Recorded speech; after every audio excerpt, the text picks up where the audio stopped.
राम जय राम जय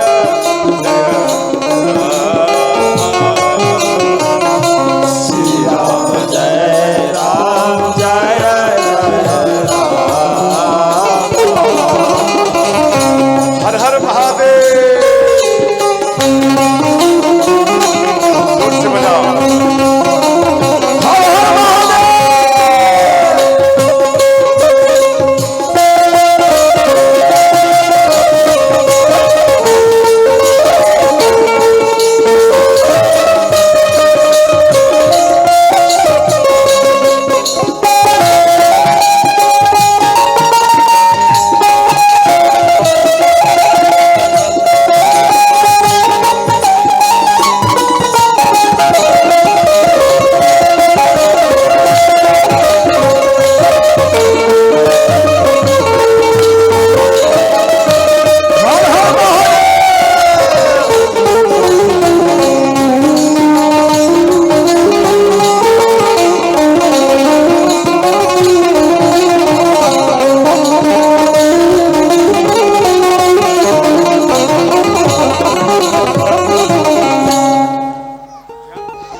प्राण ते अधिक राम प्रिय मोरे, तिनके तिलक अक्षोभ कस तोरे। प्राण से अधिक। तो अंत में अब इनका बुद्धि को पलट नहीं पाई। मां कैकेयी मंथरा जब नहीं पलट पाई तो सरस्वती माता ये मां कैकेयी को पुराना बात याद दिला रहे। वो पुराना बात क्या है, ध्यान देना। एक बार संबासुर संग्राम, जिसको आप कहते हैं देवासुर संग्राम, जानते ना, ध्यान देना। देवासुर माने देवता और सुर, इन दोनों का संग्राम हुआ।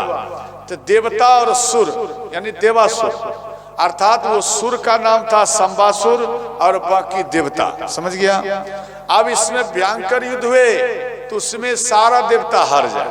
ब्रह्मा जी के पास में गए तो ब्रह्मा जी बोले महाराज दशरथ जी के हाथों इनका मृत्यु होगा। तो इंद्र भगवान अयोध्या में आए, महाराज दशरथ जी को बोले आप इनमें निमंत्रण हम देने आया, आप इसमें भाग लीजिए। तो महाराज दशरथ जी रथ को सजाए और उनमें बैठे जे संबासुर से युद्ध करने के लिए जाने के लिए। ये बात मां कैकेयी जानी, दौड़ते हुए आई और सारथी को बोले हट जाओ, आज हम इनका सारथी बनूंगे। तो मां कैकेयी सारथी बने और मां कैकेयी, ध्यान देना, महाराज दशरथ जी कैसा रथ थे, वो आसमान में उड़ते थे, समझे, हवा में ये उड़ते थे।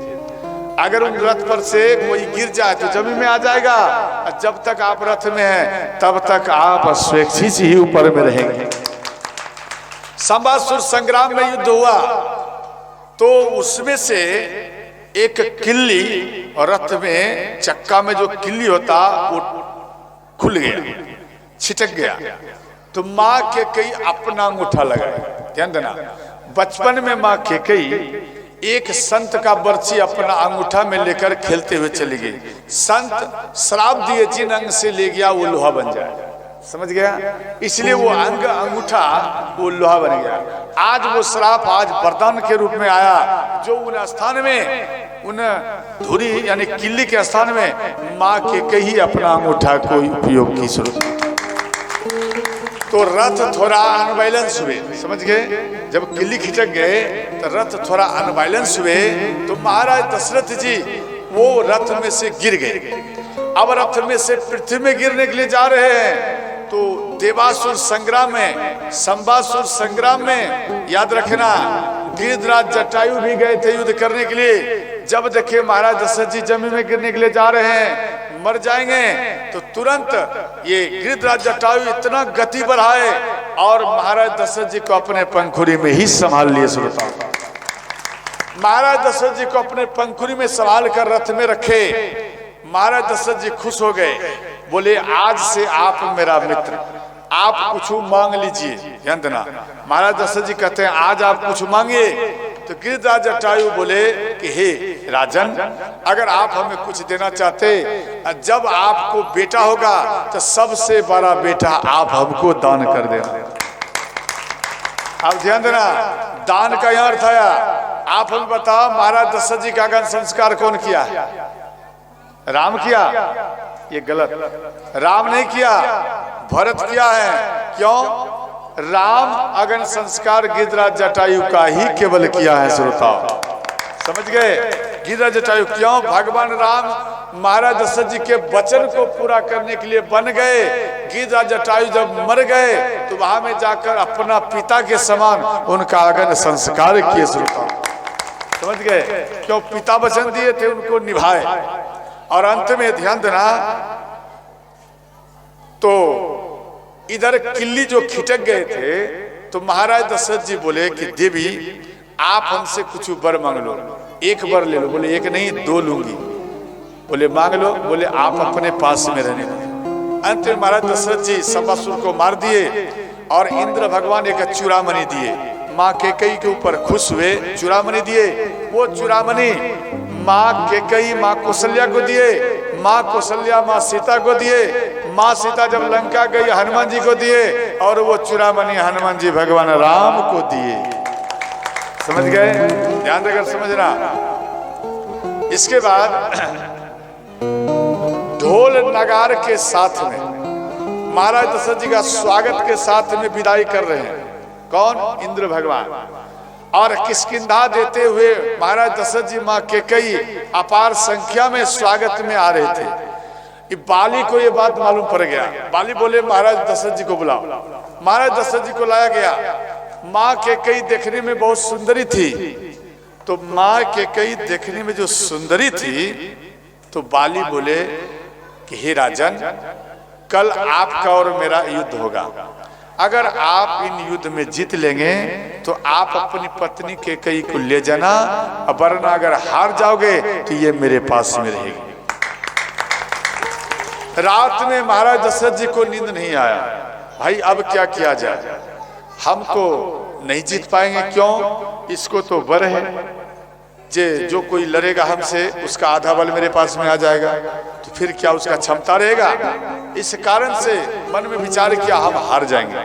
अंत में ध्यान देना, तो महाराज दशरथ जी माँ केकई बोली कि हे महाराज आप चिंता मत करिए, आप सो जाइए, ये सब हमारे ऊपर छोड़िए। तो सुबह हुआ, माँ केकई ये बाली के पास में।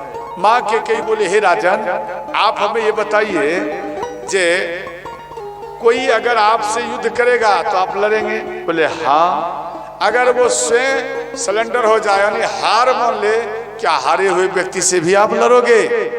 बोले नहीं। बोले ठीक। महाराज दशरथ जी के पास में सिर में जो ओरिजिनल मुकुट थे वो माँ केकई उतार कर बाली के कदमों में रख दिए और कहने लगी माँ केकई कि हे बाली, महाराज दशरथ जी हार स्वीकार कर लिया, क्या भी आप इससे लड़ोगे? बोले नहीं। तो क्या हम दोनों जा सकते? बोले हाँ आप जा सकती हैं। यहाँ सवाल था युद्ध में, परंतु पहले सरेंडर हो गया तो क्या लड़ना अच्छा है? इसलिए उनको जाने दिए। तो माँ के कई मन में प्रण किए, अगर भगवान हमारे कोख में बालक देंगे तो हम अपना बेटा का राज तिलक नकली मुकुट से नहीं करूंगी, हम जब भी करूंगी तो ओरिजिनल मुकुट से ही करूंगी। वही राम, ध्यान देना, वही राम प्रकट हुआ। माँ के कई मन में विचार किया, राम बन जाएगा, बाली को मारेगा, तभी तो ओरिजिनल मुकुट में से मेरा बेटा राज तिलक में बैठेगा। नहीं समझ में आया? तभी तो वो मुकुट आएगा। वो मुकुट बाली के पास में गिरवी है, इसलिए राम बाली को मार और वो मुकुट अयोध्या में लाए। तो इधर महाराज दशरथ जी अयोध्या में जा रहे हैं, तो रात में गए, रात में कोई देखे नहीं। क्यों? राजा के पास अगर मुकुट ना हो तो फिर फीका पड़ जाता है, बहुत बात चलता है। महाराज दशरथ जी महल में प्रवेश किया और तुरंत सोने का नकली मुकुट बनाए। उसके बाद उन मुकुट को पहनकर फिर राजगद्दी पे शासन किए। श्रोताओं समझ गए? तो ध्यान देना। तो अंत में माँ केकई के इन वचनों को, इन बात को, इन घटना को ध्यान देना, माँ सरस्वती इनको याद दिलाए। समझ गए?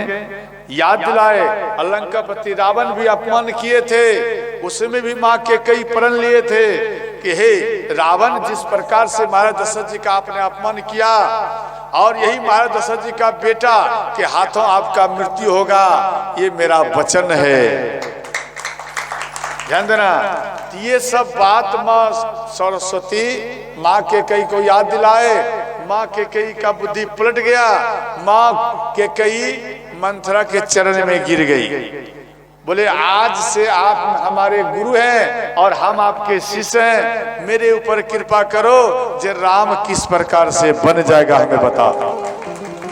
समझ गए? बोले एक काम करो, 2 वर है महाराज दशरथ जी के पास में आपका आप प्रथम में भरत के लिए राज तिलक मांगना और दूसरा में 14 वर्ष के लिए राम के लिए वनवास मांग लेना। जाओ भवन में। माँ के कई को भवन में आई, अपने दासी को, ध्यान देना, अपने दासी को महाराज दशरथ जी के पास में भेज दिए कि जाओ बुला के लाओ। महाराज दशरथ जी के पास में गए, ध्यान देना, महाराज दशरथ जी के पास में गए और जाकर ये बात बताए। ध्यान देना, इधर माँ के कई अपने वस्त्र को बिखेर दिया है और जेवर जो पहनते न गहना, इस सब को इधर उधर बिखेर दिया है। कोप भावन सुनी सकुचे उराओ, कोप भवन सुनी सकुचे भय बस आगे परा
फिर भी किसी प्रकार से को भवन में आए। को भवन किसको कहा जाता? को भवन उसको कहा जाता है जहाँ में माताएं ज्यादा रोती हैं और रूठती हैं। समझ गए? रूठे हुए घर महल को भवन कहा जाता है। तो माँ केकई के पास से महाराज दशरथ जी आए। महाराज दशरथ जी बोले, सुलोचनी आप इतना उदास में है, क्या तुझे मालूम नहीं तेरा बेटा राम, ये नहीं बोले मेरा बेटा, तेरा बेटा राम का कल राज्य तिलक होने वाला है, कम से कम जाओ कलश तो समारो, आरती समारो। तो माँ के कई बोली, वो तो बात ठीक है, लेकिन हम आपके पास में मेरा 2 वर है, आप हमें 2 वर दीजिए। बोले सुलोचनी क्या चाहिए बोलो। बोले यहाँ मंथरा गुट करके भेजी थी जे पहले शपथ करा लेना राम का तब मांगना। बोले हमें पहले आप अपना बेटा का शपथ खाइए। तो महाराज दशरथ जी क्या किए, भरत जी का शपथ खा लिया। बोले नहीं नहीं भरत जी का नहीं, तब राम का शपथ खाइए, तब हम माने ही बात। तो अंत में बोले ठीक, राम का शपथ, बोलो मांगो मांगो। यहाँ माँ के कई कहती, फिर भी हमको विश्वास नहीं हो रहा है।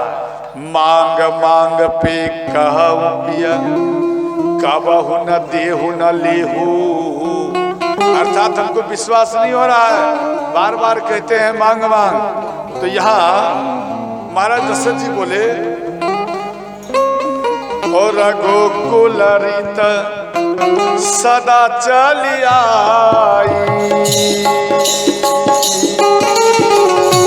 प्राण जाई पर वचन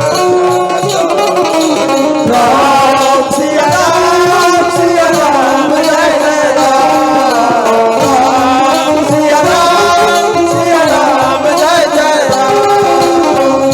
मंगल भवन ओ मंगल हारी,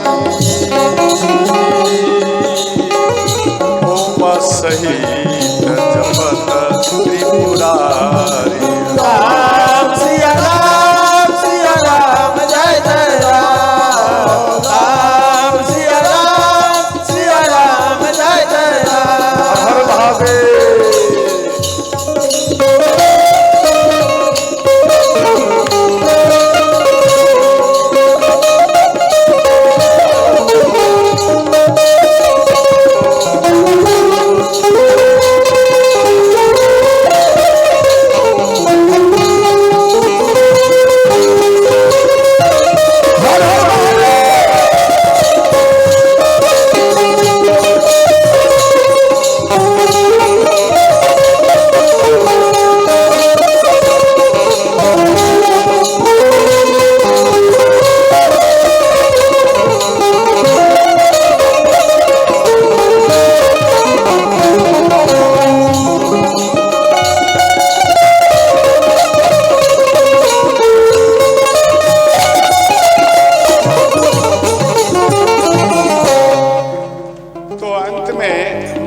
कई बोली कि हे नाथ सच में आप दे दोगे?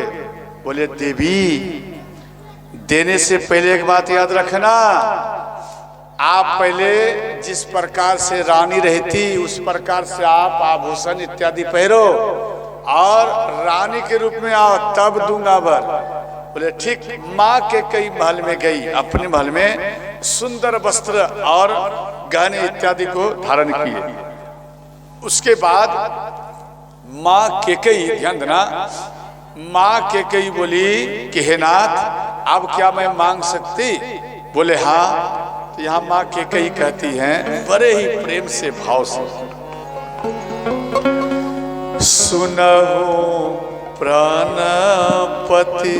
देखो आपकी पत्नी आपसे अगर कुछ मांगेगी भारी आइटम बड़ा प्यार से, आपके पति आपसे कुछ काम कराएंगे भारी तो बड़ा ही मधुर में प्यार से मीठी मीठी बात करेंगे।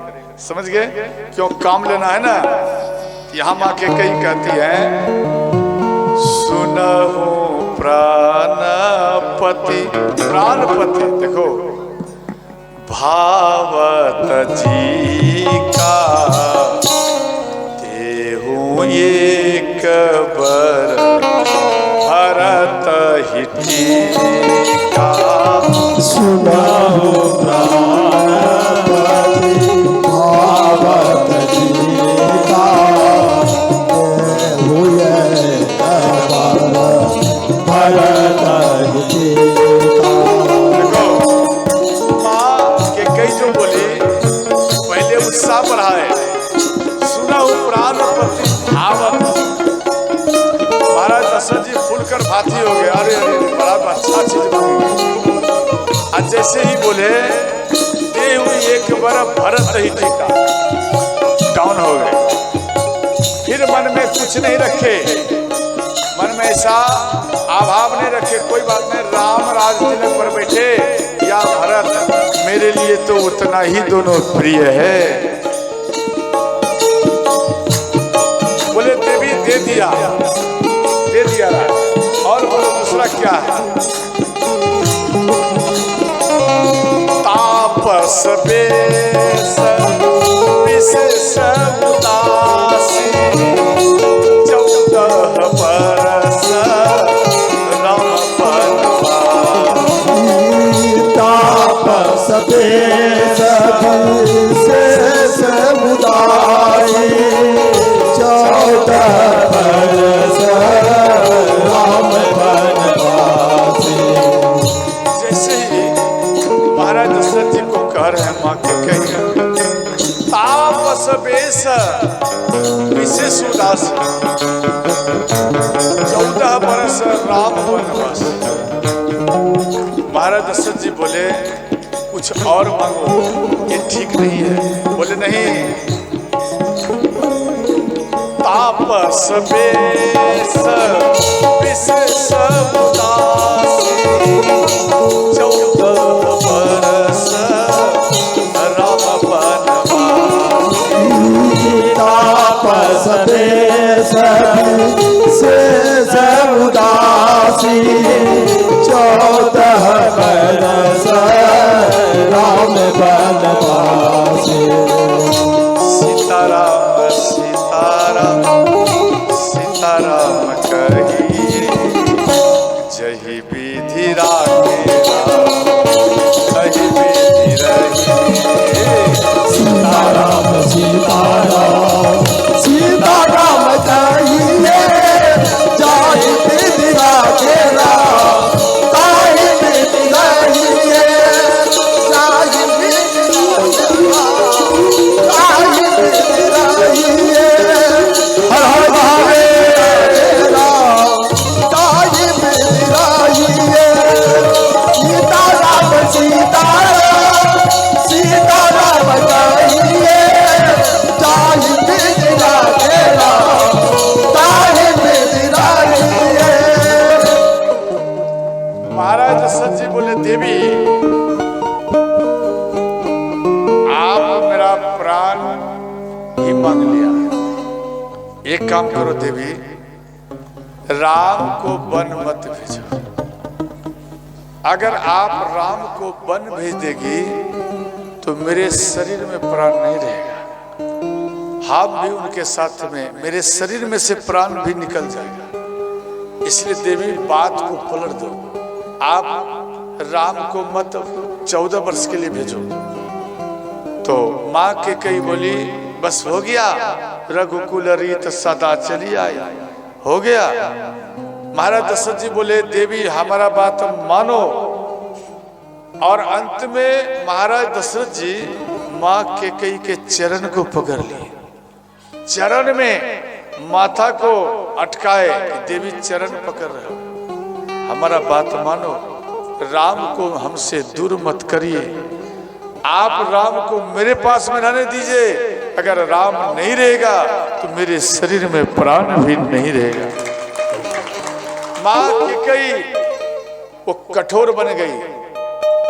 महाराज दशरथ जी भूमि पे धड़ाम से गिर गए और रो रहे हैं। जब देखा सवेरा हो गया, महाराज दशरथ जी लेटे रहे, मानो राम को मालूम पड़ेगा और हम बेहोश में रहेंगे, अचेत में रहेंगे तो राम हमको देख करके वन वापस नहीं जाएगा।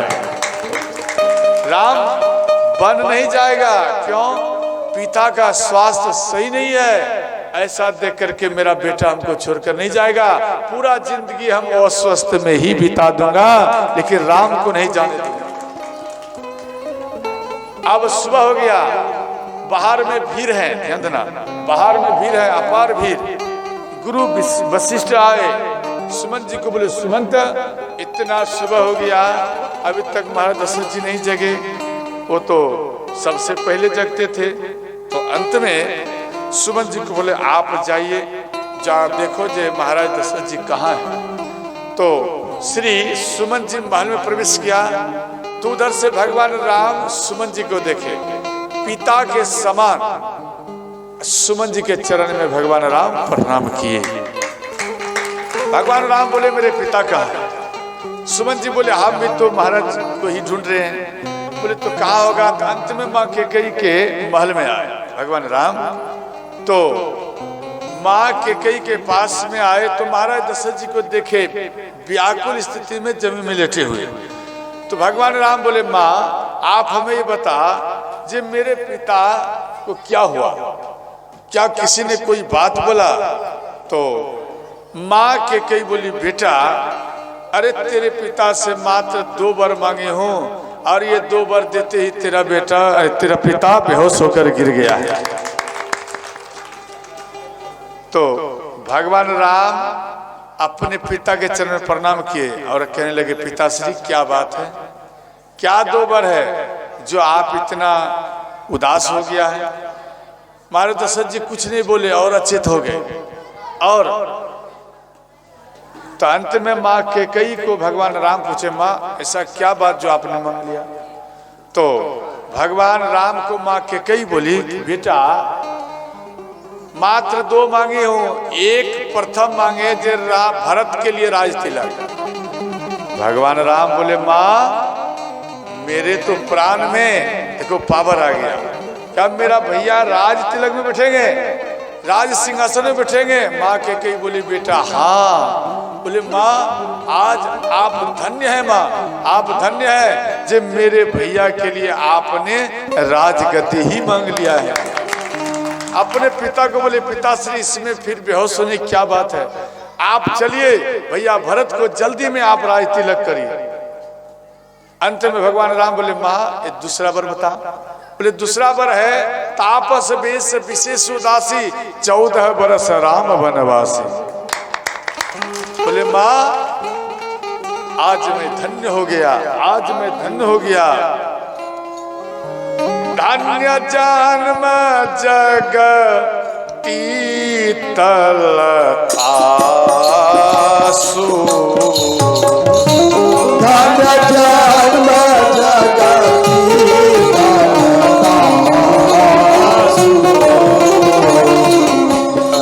प्रमोद चरित सुनी जासु,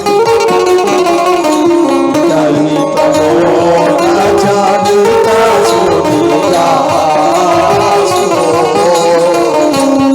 नहीं बुझाय कहूँ बल सोई, नहीं बुझाय कहूँ बल सोई, पन जे ऐसा न होई, पन जे ऐसा न होई।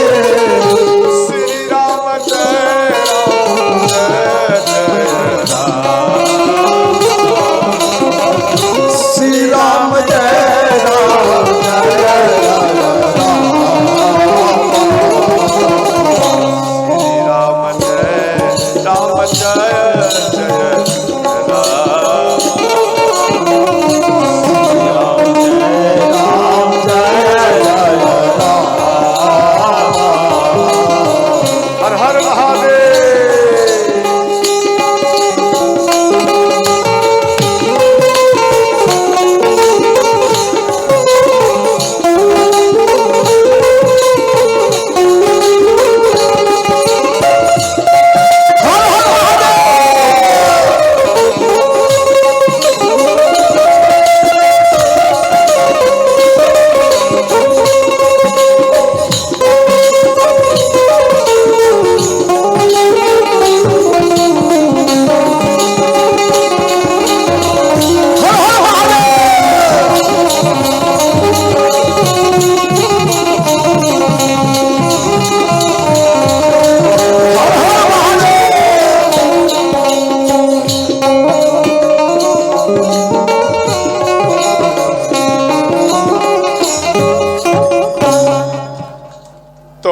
अपने पिता को समझाए कि हे पिताश्री, आप चौथापन में हैं, आप ये अपयश अपने माथे पे क्यों ले रहे हैं?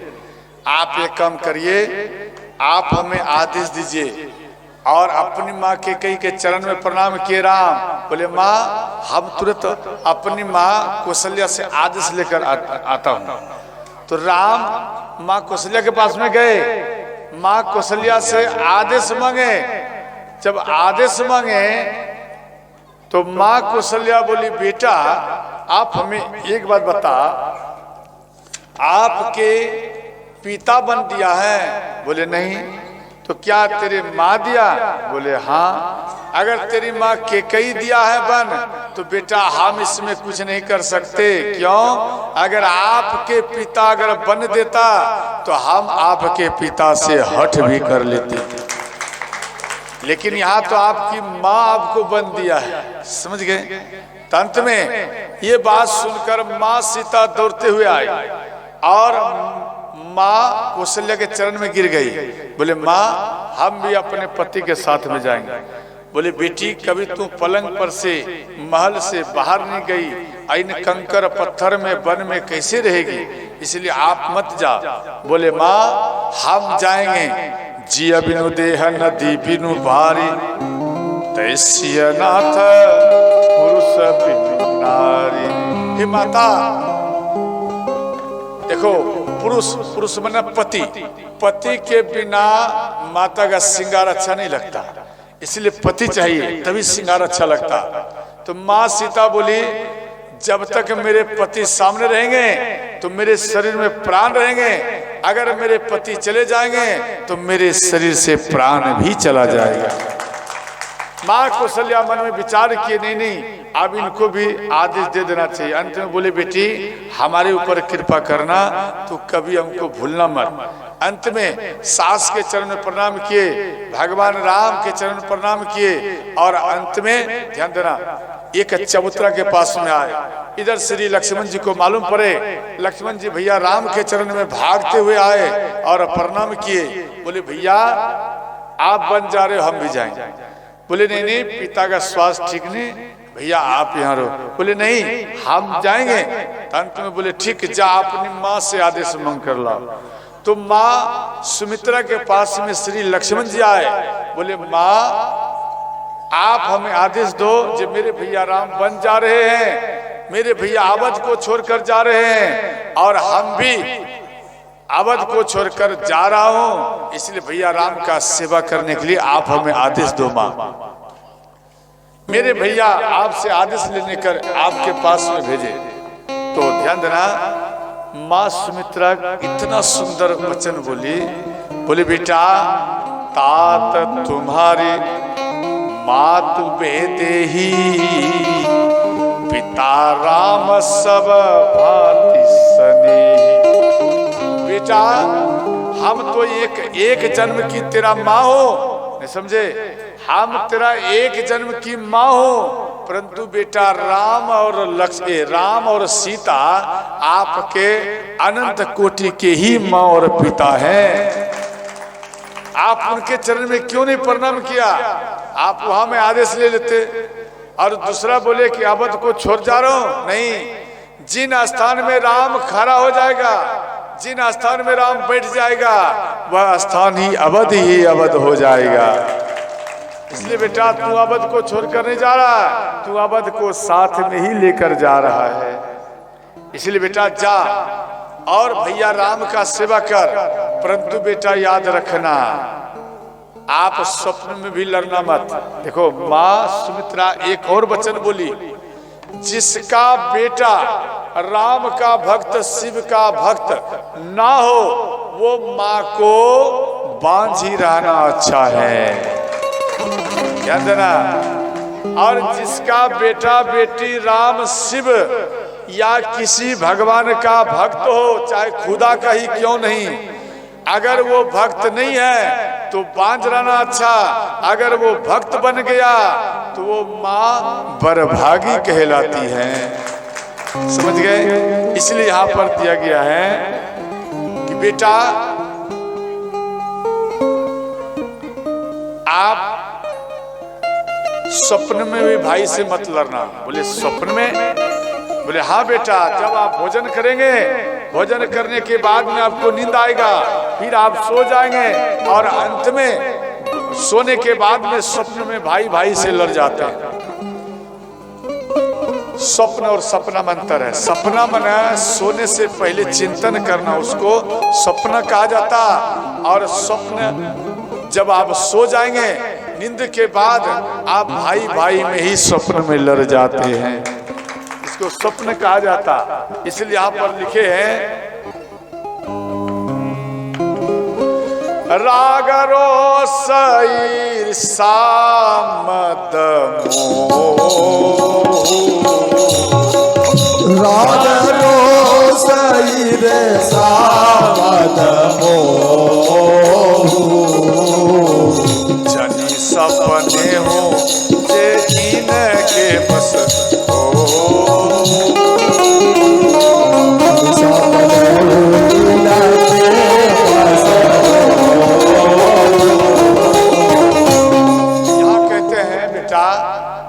मत लड़ना। तंत्र में श्री लक्ष्मण जी माँ सुमित्रा के चरण में प्रणाम किए, बोले माँ मेरे सिर पर आप हाथ रखिए। तो माँ सुमित्रा सिर पर हाथ रखे, बोले माँ आज दिन तक आपसे हम कुछ नहीं मांगा हूँ, परंतु आज हम मांग रहा हूँ। बोले बेटा क्या चाहिए बोल। बोले माँ हम 14 वर्ष के लिए हम बन जा रहे हैं, 14 वर्ष तक ना मैं भोजन पाऊं ना मैं सोऊं, और यही पर हमको चाहिए और हमको कुछ नहीं चाहिए। इधर से उर्मिला आई, लक्ष्मण जी के चरण में गिर गए और उर्मिला बोली कि हे स्वामी आज तक हम आपसे कुछ नहीं मांगे हो, परंतु आज ये आपकी पत्नी उर्मिला कुछ मांग रही है। बोले क्या बोलो। बोले यही मांग रही हूँ जे 14 वर्ष जो आपको नींद सतावे, भूख सतावे, वो आपके ऊपर ना व्यापे, वो हमारे ऊपर सब संकट आ जाए, वो भूख वो नींद हमारे ऊपर आवे और आप निर्मल होकर भैया राम का सेवा करिए। लक्ष्मण जी खुश हो गए, अपनी पत्नी पर खुश हो गए जे हमारी पत्नी इतना लभांगित है, इतना हमसे प्रेम करती है। ध्यान देना, जिसका जीवन साथी दोनों एक जैसा मिल जाए तो जीने में सब जो आनंद आया, अगर थोड़ा 19-20 हो गया तो समझ लो वो नरक के समान ही बीतता है। समझ गया। अंत में श्री लक्ष्मण जी भैया राम के पास में आए। भैया राम लक्ष्मण माँ सीता श्री महाराज दशरथ जी के पास में आए और अपने पिता और अपने माँ के चारों पास में परिक्रमा किए, माँ के कई वस्त्र दिए, वो वस्त्र राम पहने। अंत में द्वार में आए। जब द्वार में आए, ध्यान देना, द्वार में भीड़ है और सब कोई सोचते हैं हम भी जाएं तो हम भी जाएं। जब ये बात जान गए, सबको समझाए आप यहाँ में रहिए, मेरे भैया भरत शत्रुघ्न नहीं है, आप इनका ख्याल रखना मेरे पिता का। बोले आप जाएंगे तो हम भी आपके साथ में ही चले जाएंगे। अब अंत में विचार किए। इधर सुमन जी को महाराज दशरथ जी बोले राम नहीं रुकेगा, एक काम करो रथ लेकर जाओ, राम को रथ में बिठाइए, पैदल में मत ले जाइए, और 14 वर्ष के परिवर्त में 14 दिन के अंदर में राम को मेरे पास में वापस लेकर चले आना। अगर वो नहीं आवे तो देवी सीता को लेते आना, परंतु लेकर आना। सुमन जी रथ लेकर के आए, भगवान राम को बोले आप इन रथ में बैठिए। बोले हम नहीं बैठ सकते। बोले नहीं नहीं ये आपके पिता की आज्ञा है। तो भगवान राम तीनों भाई बैठे, दोनों भाई और माँ सीता ये सब बैठी। इसके बाद तमसा नदी किनारे में आए। रात में अर्धरात में ऐसे सब सो गया। अर्धरात में भगवान राम उठ करके माँ सीता को उठाए, लक्ष्मण जी और सुमन जी को जगाए, धीरे धीरे में रथ को लेकर आगे बढ़ गए। और इधर सुबह हुआ तो नगरवासी सब व्याकुल हो गए जे राम हम लोगों को छोड़ करके चला गया है। तंत्र में सब कोई व्रत धारण किए, ध्यान देना, व्रत धारण किए और सब कोई घर चले गए। उसमें एक किन्नर थे, वो किन्नर नहीं गए। किन्नर वहां पे राम राम जपते रहे, जब तक राम नहीं आएगा तब तक वापस अयोध्या नहीं जाऊंगा। वो किन्नर वहां पे रहे। भगवान राम जब वापस आए तो किन्नर को देखे, किन्नर प्रणाम किए, बोले प्रभु हम आपके ही राज्य का एक सेवक हूँ। आप जब सबको छोड़ करके जा रहे थे हम प्रण लिया, जब तक भगवान राम अर्थात आप वापस अयोध्या नहीं जाएंगे तब तक हम भी वापस अयोध्या नहीं जाएंगे। किन्नर समझते, किन्नर किसको कहता? किन्नर माने हिजड़ा, समझ गया। भगवान राम इनके ऊपर खुश हो गया। भगवान राम बोले देखो हम आपको वर दे रहा हूं, जो आपको आंगन में बैठाएगा, जिसका दुकान नहीं चल रहा है उन दुकान में बैठाएगा, मानो कोई रोजगार उसका ठीक से नहीं चल रहा है, फैमिली में शांति नहीं हो रहा है, अगर उनके घर में, उनके दरबार में, उनके आंगन में, उनके दुकान में अगर बैठ जाओगे तो उसके घर में आनंद होगा। और जो आपको खुश कर दे, ध्यान देना, किन्नर को खुश करने का प्रयत्न करो, चाहे रुपया से, चाहे वस्त्र से, चाहे कुछ धन से उसको खुश करिए। जब जो कोई आपको खुश कर देंगे उसके घर में धनो धान से ही सदा भरा रहेगा।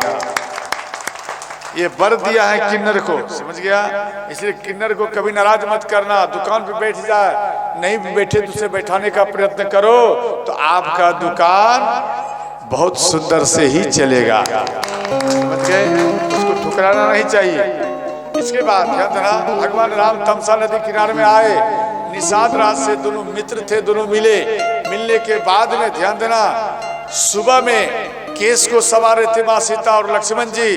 तो सुमन जी को बोले मित्र आप एक काम करिए, बट का दूध लाइए। तो सुमंत जी गए, निषाद राज को बोले मित्र आप बट का दूध लाइए। तो निषाद राज तुरंत लाकर के अपने मित्र को बट का दूध दिए एक पत्तल में, और भगवान राम लक्ष्मण जी के केस में वो बट का दूध लगाए, उनका सिर में जटा बनाए, जो कुछ दूध बच गया अपने सिर में लगाकर अपने सिर को ही जटा बना दी। सुमन जी उदास हो गए और रोने लगे, बोले आप ऐसा क्यों किए। भगवान राम बोले देखो हम इसलिए ऐसा किया क्योंकि आगे अब भयंकर वन में जाएंगे तो वहां कंघा ना मिलेगा, दर्पण ना मिलेगा, फिर इस केस को मैं कैसे संभालूंगा, इसलिए इन सिर को हमने जटा बना दिया। अंत में ध्यान देना, सुमन जी को बरबस राम पठाए, सुमन जी को वापस किए और भगवान राम केवट जी के पास में आए। श्रोता ध्यान देना, केवट जी को कहते हैं भगवान राम, ध्यान देना, मांगी नावन केवटु आना, मांगी नावन केवट आना, कहे तुम्हारा मरम मैं जाना,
सरकार की।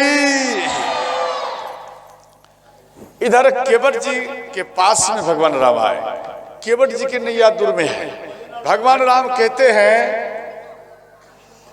कि केवट जी नाव लेकर आओ। केवट जी बैठे हैं, मन में सोच रहे हैं देखो कैसा है, इसको थोड़ा सा भी अकल नहीं है, कहीं सूखे में नाव चलता है क्या? बोलता है इधर लेके आओ, मांगी नाव केवटू ना ना। तो केवट जी कहते हैं फिर दूसरा शब्द में, कहे तुम्हारा मर्म में जाना, अर्थात हम आपके मर्म को जानते हैं, इसीलिए आप सूखे में हमको बुला रहे हैं। लक्ष्मण जी मन में सोचे, हम बचपन से लेकर आज तक भैया राम को हम जान नहीं पाया, और ये केवट एक झलक देख लिया और बोलता है हम आपके मर्म को जानता हूं, समझ गया। तो अंत में बोले आप हमें ये बताइए, ध्यान देना। केवट जी कहते हैं, केवट जी और भगवान राम में परिचय हो रहा है। तो भगवान राम कहते, हे केवट जी, कठवा के नैया बनौले हो मलहवा, करी दत्वा गंगा के पार। कठवा के नैया बनौले मलहवा, करी दत्वा गंगा के पार। करी दत्वा गंगा के पार हो मलहवा, करी दत्वा गंगा के पार हो गंगा को पार हो मलहवा, करी दत्वा गंगा के पार हो मलहवा। कठवा के नैया बनौले हो गंगा के पार। कठवा के नैया बनौले मलहवा, करी दत्वा गंगा के पार।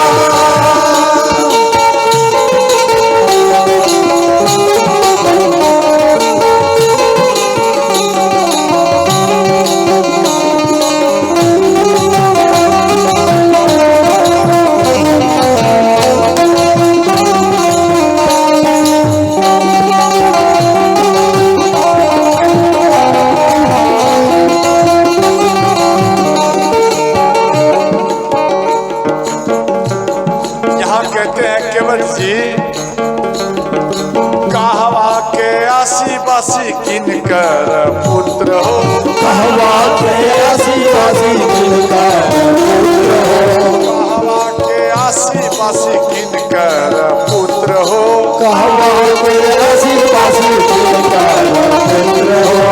यह होबे तोहरा के नाम हो बटोहिया, गंगा के पार। किया होबे तोहरा के नाम हो बटोहिया, करी दत्वा गंगा के पार।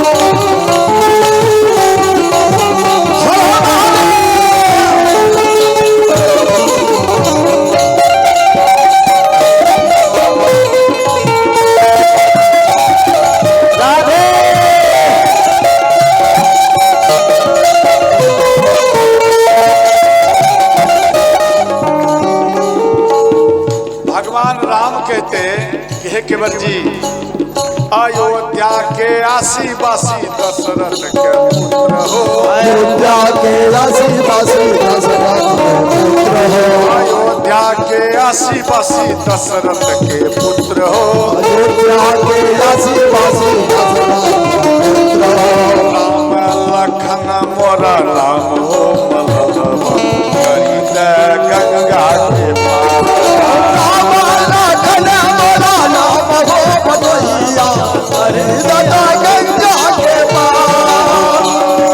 कठवा के नैया बनौले हो मलहवा, करी दे गंगा के पार। कठवा के नैया बनौले मलहवा, करी दत्वा गंगा के पार।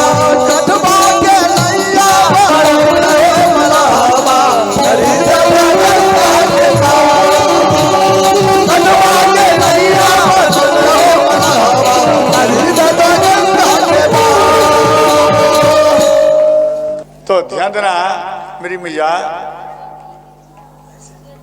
जब भगवान राम के निकट में आए, परिचय हुआ, तो केवट जी कहने लगे कि केवट जी, ध्यान देना, केवट जी को भगवान राम बोले कि आप हमें पार कर दीजिए। तो केवट जी बोले, प्रभु सुना है आपके चरण स्पर्श से एक शिला, शिला माने पत्थर, समझ गए, वो पत्थर नारी बन गया। और पत्थर से भी कमजोर ये काठ का लकड़ी होता है, ये तो तुरंत आपके चरण प्रभाव से ये कहीं नारी बन गए तो मेरा तो रोजी रोटी गायब हो जाएगा। इसलिए हम आपके चरण को पखारूंगा। बोले ठीक, ना वहां कहते हैं क्या काट ना ये नारी बन गए? बोले हाँ, लेकिन हम आपके चरण को पखारूंगा। भगवान राम बोले ठीक, पखार लीजिए। केवट जी दिमाग लगाए, नाव क्या चीज का है? काठ का। कठौता क्या चीज का है? वो भी काठ का। काठ समझती? काठ का कठौता जानते ना? बच्चियां तो नहीं जानते होगी, नया लोग। वो लकड़ी का ही कठौता बनते पहले, और उसमें मकई का रोटी में सान ज्यादा लगे। क्या बोलते हैं? आलस कि लस, जो भी है आप जानो, वो लस या लाश जो भी है, वो ज्यादा रोटी लट्ठापन होते, समझ गया? अपना भाषा में समझ लीजिए। तो इसलिए उन कठौते में जल लाए और भगवान राम के चरण को पकड़ने लगे। भगवान राम का एक चरण केवट जी धो रहे हैं, भगवान राम एक चरण पे खड़े हैं। ध्यान देना। आप भगवान राम मन में सोचे कि भाई इतना टाइम लगा रहा है। तो भगवान राम बोले, केवट जी अरे जल्दी में धो, मेरा एक चरण दुख रहा है, हम गिर जाएंगे, डगमगा रहा है एक पैर। केवट जी कहते हैं, भगवान आप क्यों चिंतन करते हैं? आप अपना हाथ मेरे सिर पर रख करके आप सहारा ले लीजिए। केवट जी दिमाग लगाए, भगवान राम केवट जी के सिर पर हाथ को रख दिए। देवता लोग प्रसन्न हो गए, केवट जी आपकी जय हो, आपकी जय हो। भगवान राम के चतुराई से अपना हाथ, यानी भगवान का हाथ अपने सिर पर रखवा लिए। आपका चतुराई का भी जय हो। इनका दिमाग ज्यादा काम किया। ध्यान देना।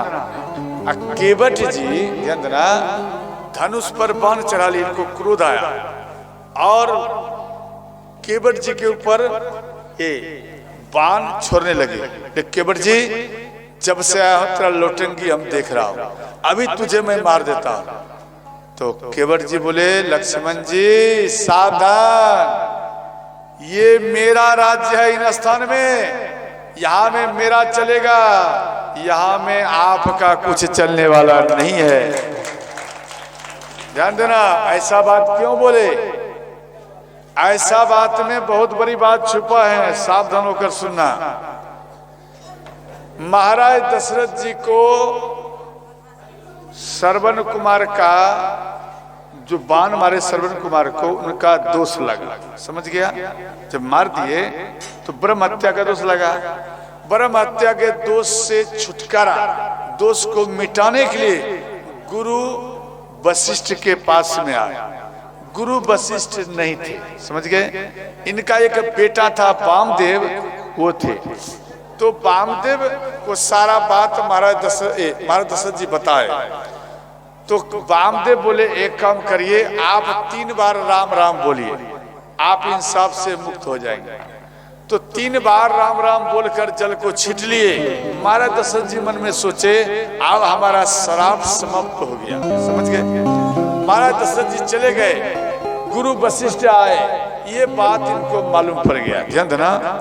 जब इनको मालूम पड़े तो गुरु वशिष्ठ नाराज हो गए। बोले, देखो बेटा, आप बहुत बड़ा अपराध किया है। बोले, क्या अपराध? बोले, जब जानकारी नहीं हो इन दोष से कैसे मिटाया जाए, तो भूल से भी ये रुपया, कम रुपया के चक्कर में या ज्यादा रुपया के चक्कर में, कमाने के चक्कर में उल्टा पुल्टा नहीं बताना चाहिए। जैसे आप ब्राह्मण देवता के पास में गए, ध्यान देना, आप ब्राह्मण देवता के पास में गए और 10 रुपया कमाने के चक्कर में वो आपको उल्टा पुल्टा बता दिया, तो ब्राह्मण को भी श्रोताओं दोष लगता है, समझे? ब्राह्मण को भी दोष लगता है। इसलिए ब्राह्मण का कर्तव्य है सच बोलना, समझ गए? और ब्राह्मण को दोष लगता है ईर्षा दोष। ब्राह्मण और संत इन दोनों को झूठ नहीं बोलना चाहिए।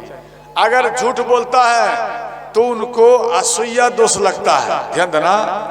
असूया दोष, दूसरा बात ईर्षा दोष और दम दोष, ये 3 प्रकार का दोष है।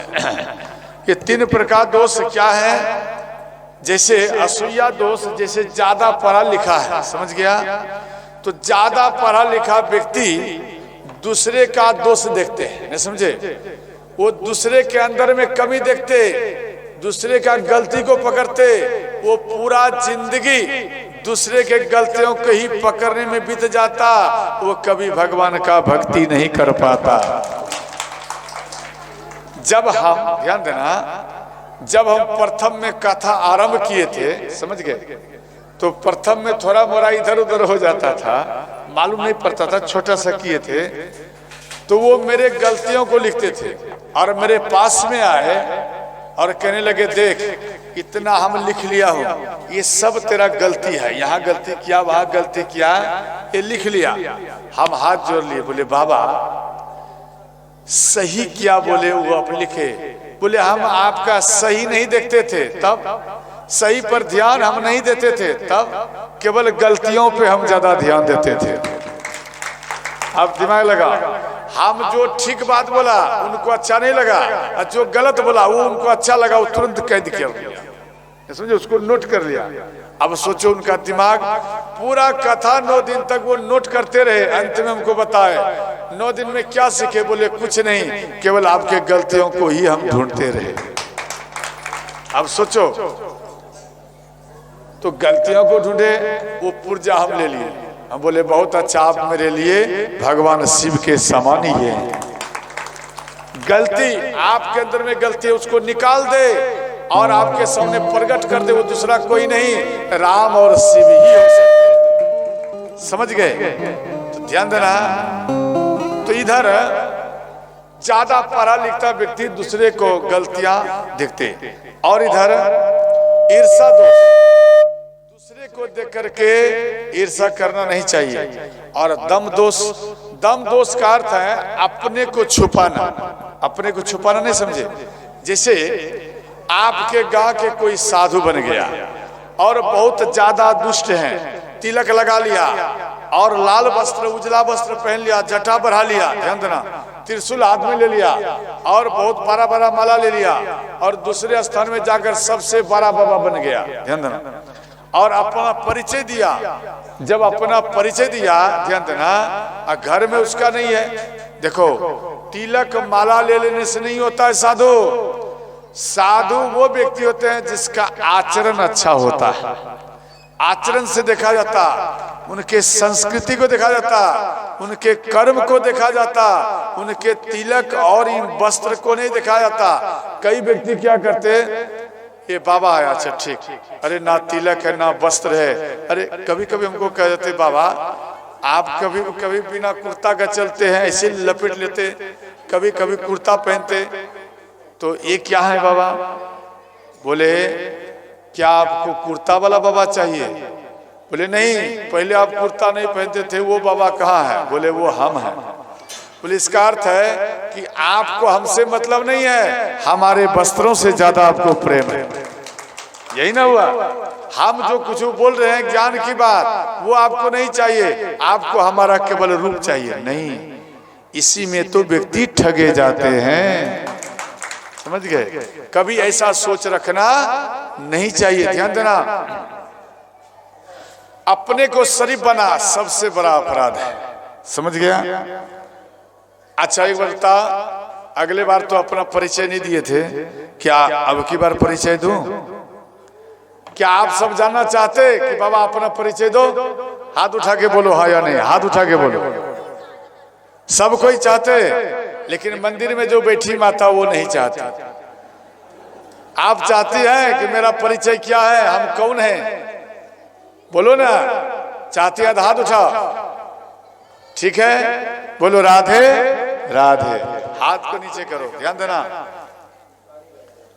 हम विश्वकर्मा वंशज के हैं, मेरा गोत्र है सांडिल, ध्यान देना।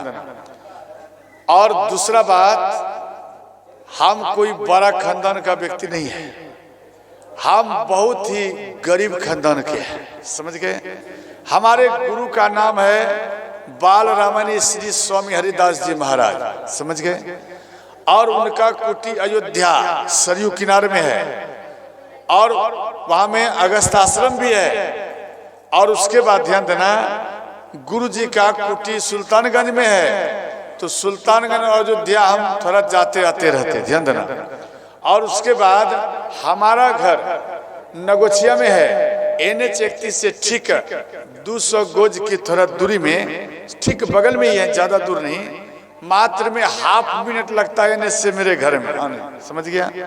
और दूसरा बात, हम गृहस्थ धर्म से जुड़े हैं। और दूसरा, और हम बहुत गरीब में जिंदगी बिताते हैं। मेरी माँ, ध्यान देना, जब हम छोटे थे, छोटे में मेरी माँ अर्थात मेरे घर में भोजन नहीं पुरते थे। भोजन समझते, भोजन नहीं पुरते थे मेरी माँ को। तो कभी कभी हम भूखे सो जाते थे, छोटे थे ना, भूखे सो जाते थे। और भूखे सोया करे। और मेरे दादा दादी, पहले क्या होता था, अब तो थोड़ा परिवर्तन हुआ, पहले माँ और पिता में बंटवारा होता था, अभी भी है कहीं कहीं, लेकिन याद रखना, माँ और पिता में कभी बंटवारा मत करना, नहीं तो तेरा जिंदगी का ही बंटवारा हो जाएगा, समझ गया। माँ को कभी और पिता कभी दूर मत करना। तो यहाँ में दादी और दादा का बंटवारा हुआ, समझ गए। दादा चला गया बड़े पिता के घर में, वो थोड़ा धनवान थे, समझ गए। और दादी आ गई मेरे पिता की तरफ। मेरे पिता और माँ बहुत गरीब थे। मेरी माँ, ध्यान देना, मेरी माँ साग तोड़ के लाती थी, और साग को आधा साग में थोड़ा मक्का मिला दिया, मक्का मन आटा मकई का मिला करके आधा को रोटी बनाती थी, और जो आधा रह गया उनको थोड़ा नमक डाल करके उनको साग बना दिया करती थी, समझ गए।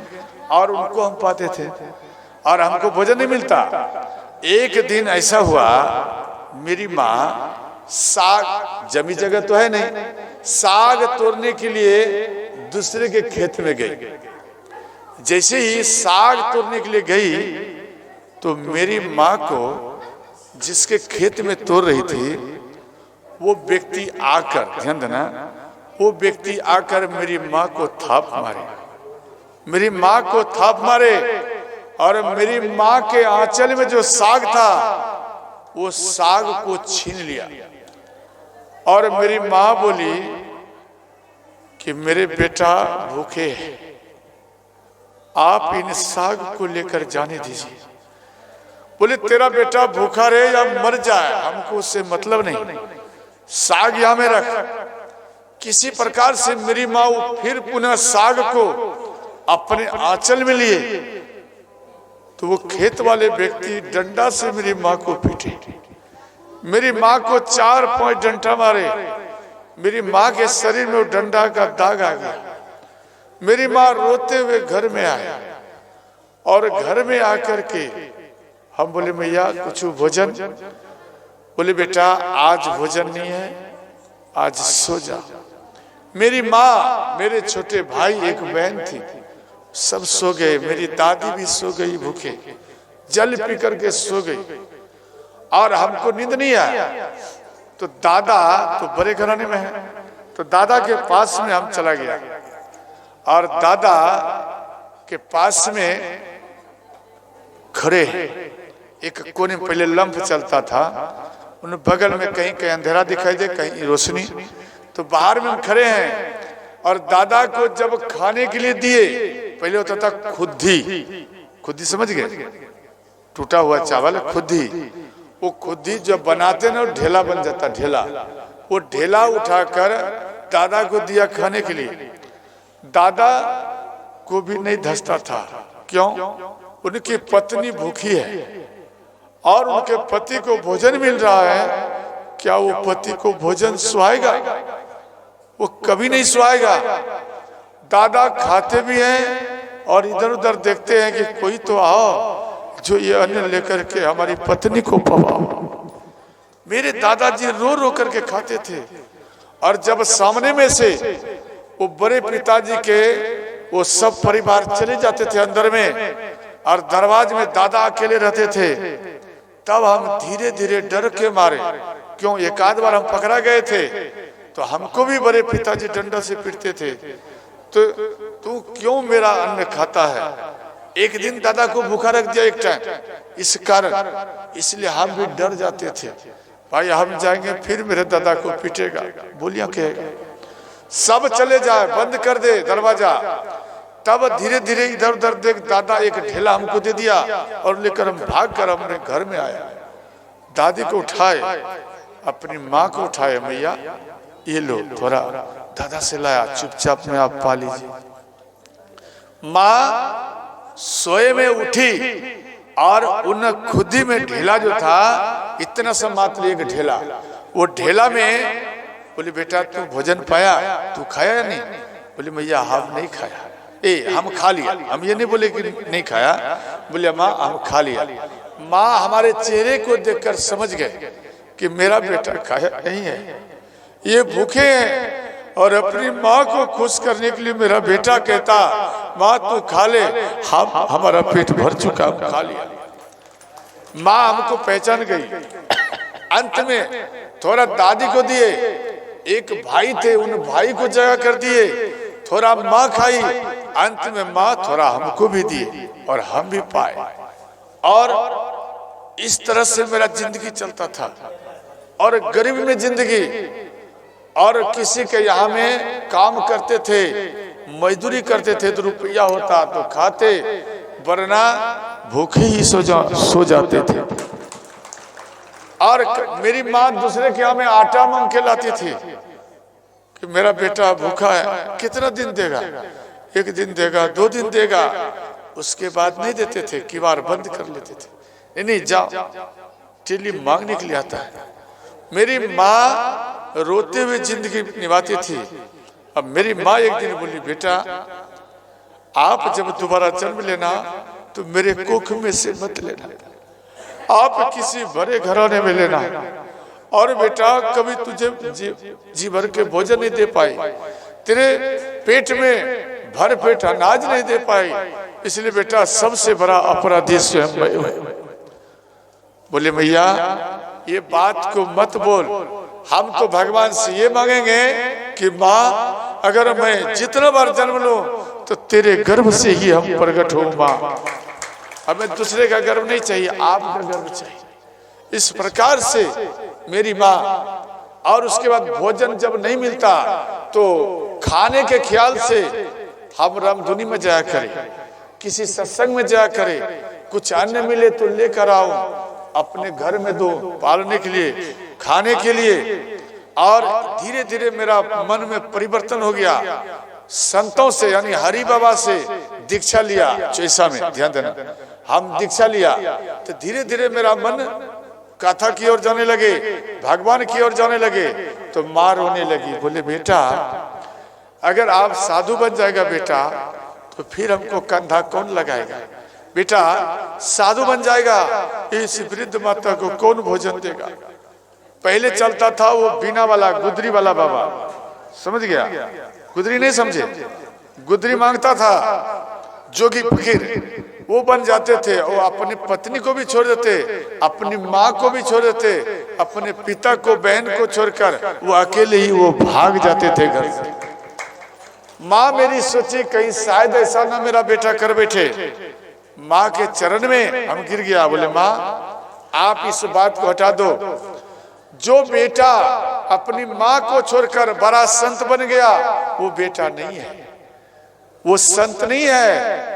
अरे संत तो वो है जो माँ के चरण में रहकर और माँ का सेवा करे, पिता का सेवा करे, वही सच्चा संत कहलाता है।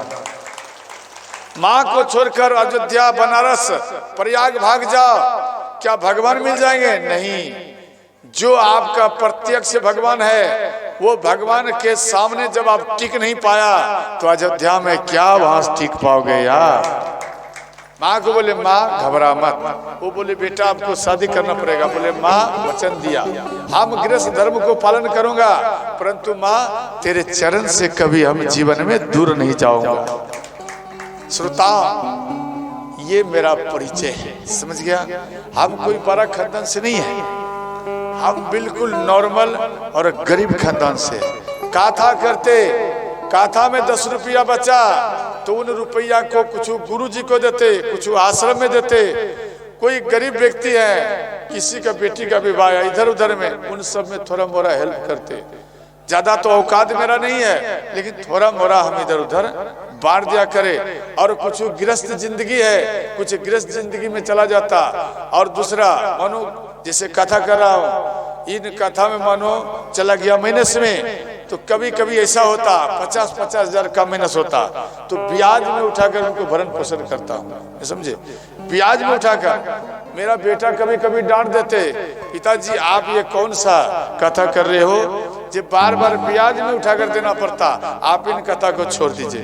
बोले बेटा अगर छोड़ दूंगा तो हम मर जाएंगे, अगर बेटा हम कथा करेंगे तो ये बेटा तेरा बाप कुछ दिन और जीवित रहेगा, वरना मर जाएगा। ये मेरा ये परिचय है, ध्यान देना, ये मेरा परिचय है। और राम कथा अगर हम छोड़ दूं तो सच में हम मर जाएंगे। क्यों? राम से हमको प्रेम हो गया है, माँ सीता से प्रेम हो गया है, इन कथा से प्रेम हो गया है। इसलिए प्रेम अगर हट जाएगा तो क्या प्राण शरीर में रहेगा, वो भी चला जाएगा। ये मेरा परिचय है, ध्यान देना। इसलिए अपने आप को कभी छुपाते नहीं, हम बिल्कुल अपने आप को ओपन करते। कई व्यक्ति कहते भाई हम तो बहुत बड़े खानदान का है, नहीं, परंतु हम बड़े खानदान का नहीं है, बस समझ गए? इसलिए और इधर भगवान राम, ये इनका बेटा वामदेव को गुरुजी बोले, ये गुरु वशिष्ठ, कि तूने बहुत बड़ा अपराध किया है, तू झूठ बोला है, ब्राह्मण होकर के झूठ बोला है, इसलिए हम श्राप दे रहा हूं, जा तेरा ये शरीर नष्ट हो जाए। तो वामदेव अपने पिता के चरण में गिर गए, बोले पिताजी आप श्राप दे दिया, अब हमारा मृत्यु हो जाएगा, आप हमें ये बताइए कि हमारा मुक्ति कैसे होगा। बोले जब आप भगवान के चरण को जल से पखार दोगे उसी टाइम आप सदा सदा के लिए मुक्त हो जाएंगे। तो अंत में ये चंडाल के रूप में आए इनके बाद। तो चंडालनी, ध्यान देना, चंडालनी चंडाल को कहते कि हे नाथ, अगल बगल में राम कथा होता है, किसी संत को ले आई, अपने घर में भी राम कथा कराई। तो चंडाल चला गया संत के पास, बोले आप हमारे घर में कथा करिए। वो संत मन में विचार किया, इनके घर जाऊंगा, ये मांस मछली खाने पीने वाले हैं और ये खाता इनके घर में हमको भोजन में श्रद्धा नहीं बैठेगा, इससे अच्छा है उल्टा पुल्टा बता दूं। यहाँ में उल्टा क्या बताया, 4 पैर वाला पक्षी चाहिए, 4 पैर वाला पक्षी लाओ, बिना पांव का चलने वाला, बिना मुख का बोलने वाला। ध्यान देना, बिनु पद चले सुने बिनु काना, अर्थात बिना कान का सुनता हो। तो वो चंडाल प्रण किया, शाम तक मैं अगर नहीं लाऊंगा हम अपने प्राण को त्याग दूंगा। ध्यान देना, वो चंडाल वन में गया ढूंढने के लिए, सुबह से शाम हो गया नहीं मिला, तो हाथ में से तलवार निकाले और अपना गला को काटने के लिए जा रहे हैं। नारायण भगवान का आसन हिल गया, नारायण भगवान 4 पैर वाला पक्षी बन करके सामने में खड़े हो गए, बोले सावधान बेटा, हम तेरे सामने प्रकट हैं, आप हमारा दर्शन करिए। जैसे ही देख लिए ये प्रसन्न हो गए और अंत में उसी में चतुर्भुज का भगवान दर्शन कराए। ध्यान देना, अब दिमाग लगा, मूर्ख को भगवान दर्शन दिया या पढ़े लिखे विद्वान को दर्शन दिया, जरा बता। मूर्ख को दिया ना, इसलिए अपने आप को मूर्ख बना देना और अपने आप को सरल बना देना, अपने आप को निर्बल बना देना, अपने आप को भक्तिमय में डुबा देना, इसी में तो ही भक्ति भगवान मिलता है। समझ गया? तो ध्यान देना। इसके बाद वो चंडाल का फिर दूसरा जन्म आया, कछुआ। कछुआ में क्षीर सागर कछुआ में वो वहां रहते। ध्यान देना। ये मुख में जल लेकर के भगवान के गए चरण को पखारने के लिए। शेषनाग एक फुफकार मारे, वो कछुआ जल करके भस्म हो गए। श्रोता, मां लक्ष्मी बोली, हे प्राणनाथ प्रभु, आपके दरबार में अन्याय हुआ है। बोले क्या? बोले आपके दरबार में एक कछुआ आपके चरण में मुख में लेकर जल आए चरण पखारने के लिए, और आपका शेषनाग उसको एक फुफकार में जलाकर भस्म कर दिया।